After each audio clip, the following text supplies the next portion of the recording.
Hello and welcome, Life Steppers. Today we're doing the last day of Objection Week. I'm gonna basically just round everything out for you guys and break down the things to keep in mind when you're handling objections and you're talking to someone, whether it is about the product or about the business. I want to give you guys some tools on how to do that, and some mind frames that have really helped me to basically overcome that challenge. Before we do that, I'm going to share my screen and we're going to go over our guiding principles so that we know what we stand on and what we're all about. See? We fill our cups first by honoring our physical, mental, and spiritual health through self-mastery, movement, nutrition, community, and personal development. We model behaviors, habits, and attitudes that demonstrate excellence. By developing individuals, we strengthen families that elevate communities. We believe that integrity, love, and principles are the foundation of both a great business and life. We are committed to creating generational health and wealth for our community and beyond. We continually expand our organization by providing the most effective and highest quality products and services available. Everything rises and falls on leadership. The measure of an effective leader is not how many serve them, it is how many people they can serve. Awesome. So no whiteboard today, my friends, but this is a really fun training. I know this is something that I hated. I was very concerned. I've never done sales before. I never actually gained any skills in regards to overcoming objections. So this was really hard for me. I used to like really hate this, and I just want to share with you guys some of the things that helped me to just frame it differently and also know how to approach it. So when I started, I saw an objection as a block that will stop me from closing somebody, from getting someone to get started with the product or getting started with the business. This backfired a lot for me because my intention was skewed. So what I learned is that when you're dealing with someone and you're educating them and you're presenting them with the opportunity, and they have an objection. Where some of the main objections are, I don't have enough money, I don't have enough time, my partner's not cool, I need to do more research, whatever that might be. In the past, I would make it very combative. And this is something that I had to learn because a lot of people expect objection handling from salespeople. We deal with salespeople all the time. So anytime that I would get combative, like I would not by combative, I mean like they would tell me I don't have money, and I'm like, no, you don't understand. Like this is bro, like it's so good, and I would just dismiss what they were saying. And a lot of the time it would backfire, and they were like, no, this is not for me. What I learned is that the best thing to keep in mind is that when we're doing sales, we're not here to close people. We are Our job and our intention is to help people make a decision. Like whether it is that yes, this is for me, or no, this is not for me, does not matter. Our job is to collect a decision. So instead of me like getting like tense or even frustrated because someone's not closing or getting started right away, I focus more like let me help this person make an informed decision that best serves them.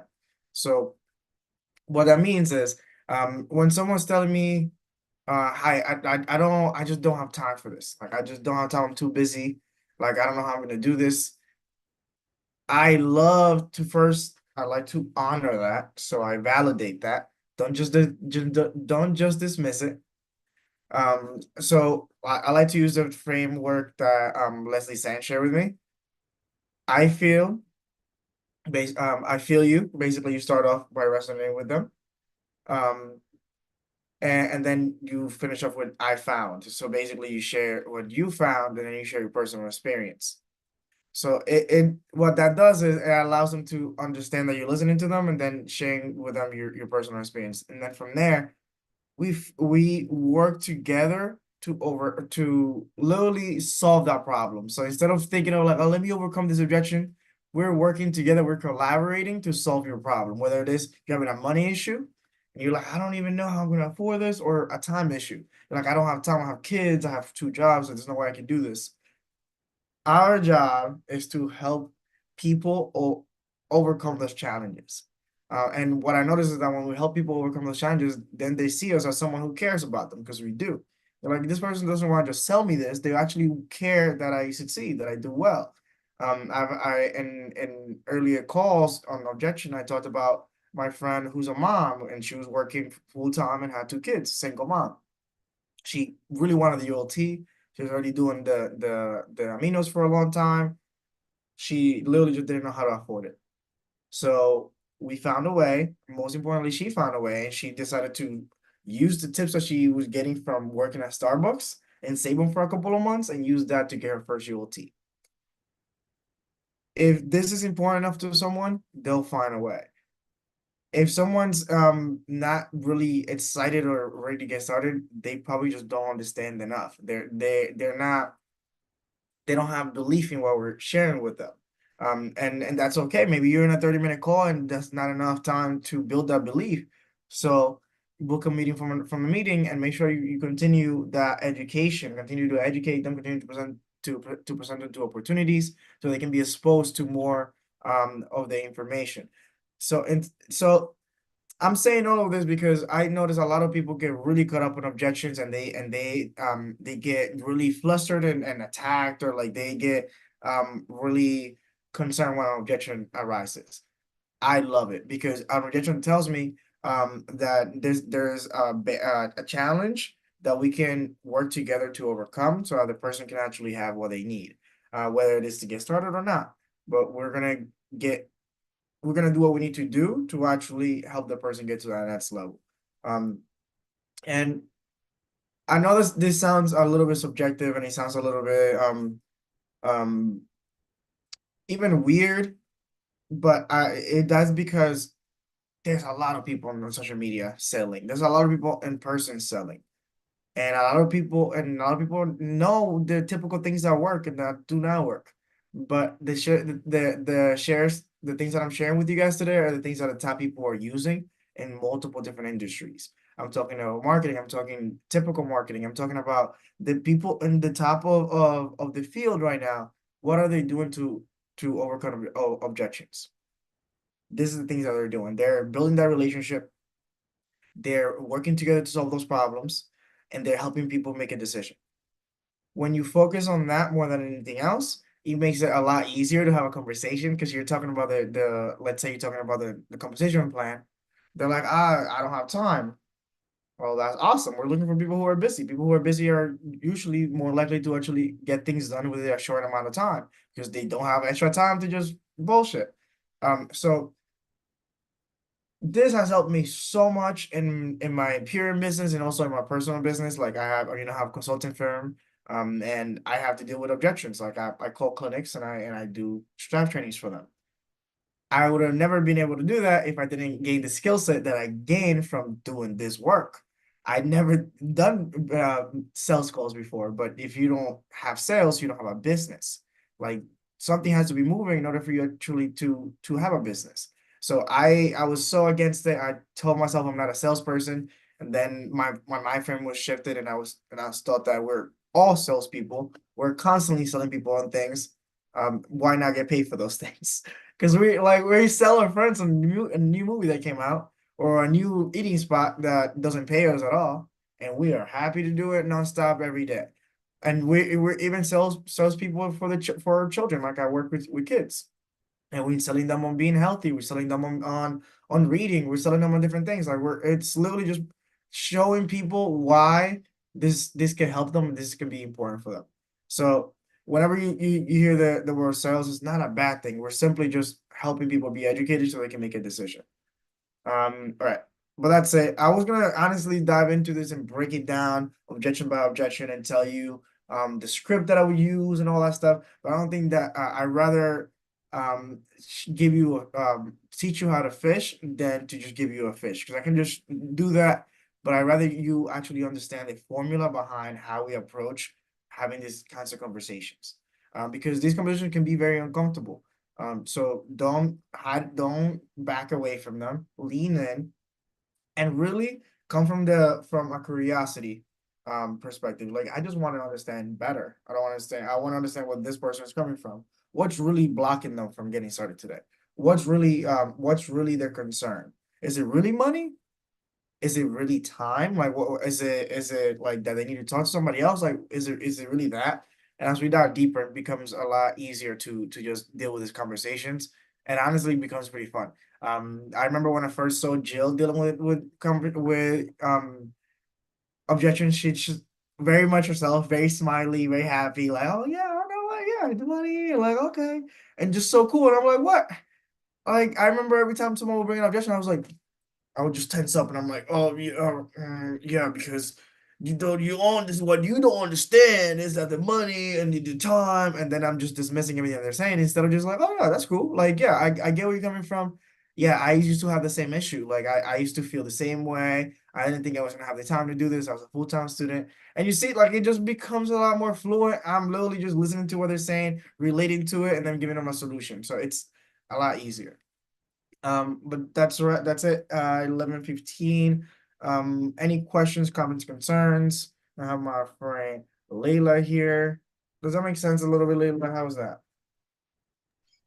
Yeah, it makes perfect sense, and I feel like that kind of gives me a better perspective to view the kind of whole relationship building. So I'm not too sharky, if that's a good word, Yes, but just definitely. looking for to sell instead of looking to help, and then the sell becomes as a result of helping that person. Perfect. That's beautifully said. That's beautifully said. Exactly. Exactly. It just becomes a product of it. Like it just because you're helping people. That makes sense. That makes sense. All right. So let's dive. It's Friday, so let's dive into. I also love that it's Friday and we're doing these in the morning because Friday nights were really rough for me. They're really rough for me. It's so much better. All right, so let's do some wins and challenges. Um, yeah, let's start with you, Leila. I think go after. I would say wins. I mean, usually my wins and challenges are kind of both the same thing because it's things that I'm working on, but things that I struggle with. But I think stress management. I talked about last time I was on here, burning myself out. Well, I burned myself out again, but Been there. I did a good job of acknowledging, hey, you're at your limit. Let's, you know, Like a little take bit. it down, reel it back a little bit instead of pushing through it and completely burning out and maybe having to stop for 2, 3 months. And I don't, have the time for that right now. So let's just be smart. Take the hit now so we don't have to take it I feel triggered right now, but that's just me. later. But a win, like I showed you before, just kind of getting the ideas going for the videos.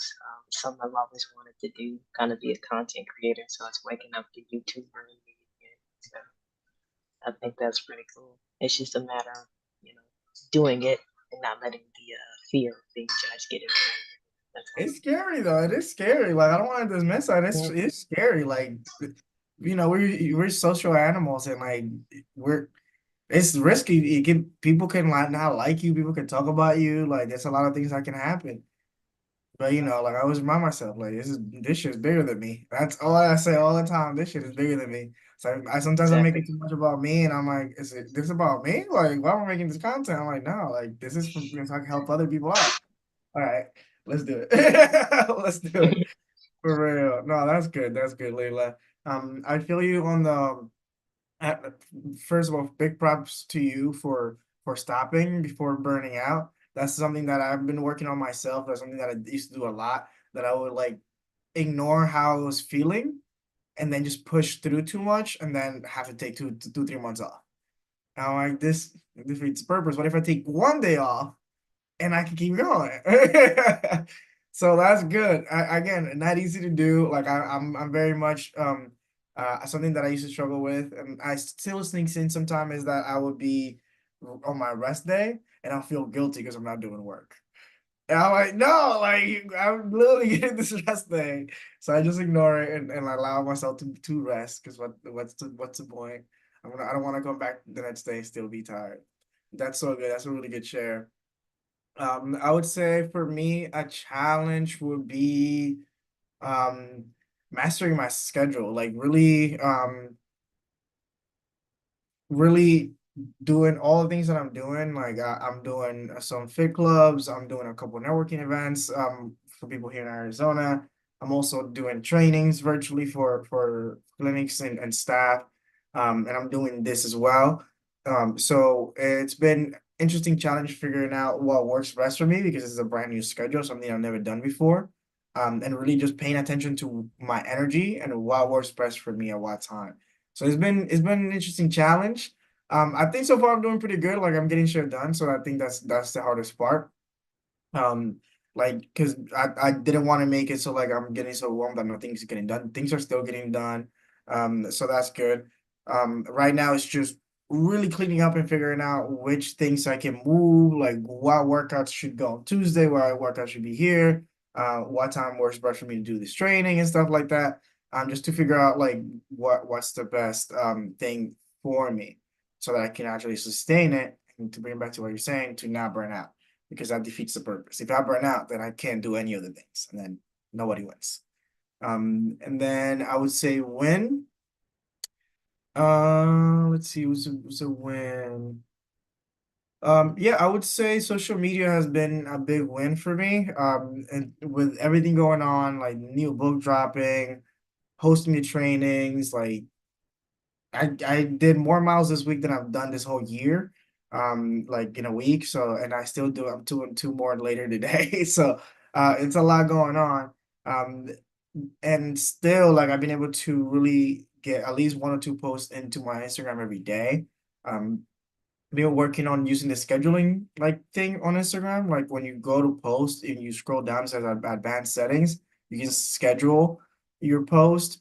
That forces me to post when I'm not there because I got so used to like I gotta be there to hit the post button. That's not true. I literally just I what I started to do is I schedule one or two for the following day. Eventually I want to get to the point where I have the whole week schedule, but I've learned the hard way that the worst thing you could do is to go from 0 to 100 because you're gonna fall off. So I know that I wasn't scheduling at all. So going from no scheduling to two things scheduled a day is perfect because I actually can keep that up. And then I can actually sustain it. So it's been really good. There's this Instagram challenge that I'm doing that it's getting 50,000 views on your reels in 30 days. I'm at 40,000 and there's 16 days left. So that's been, like I said, like being consistent is definitely paying off and we're definitely creating traction. Yeah, it's been pretty good. God did. That's it. I would say challenge, we just gotta figure it out. So we're just gonna do it. Okay. Anything else you want to add, Leila? Anything else you want to leave us with before we jump off? No, I think you got everything pretty good. I was gonna say like the word that popped up when you were describing your experience was like optimization. Yes, yes, I like that. Yeah, literally 100% optimizing my system. So 100%, 100%. So good. Yeah, sounds good. Well, my friends, if you guys jumped on this and you're watching this, I know a lot of my friends are working right now, so they won't be able to actually jump on the live. They'll be watching the recording. So if you have any questions or anything that I said wasn't clear enough, drop it in the comments so that we can help you out and get you those answers. I hope you guys have a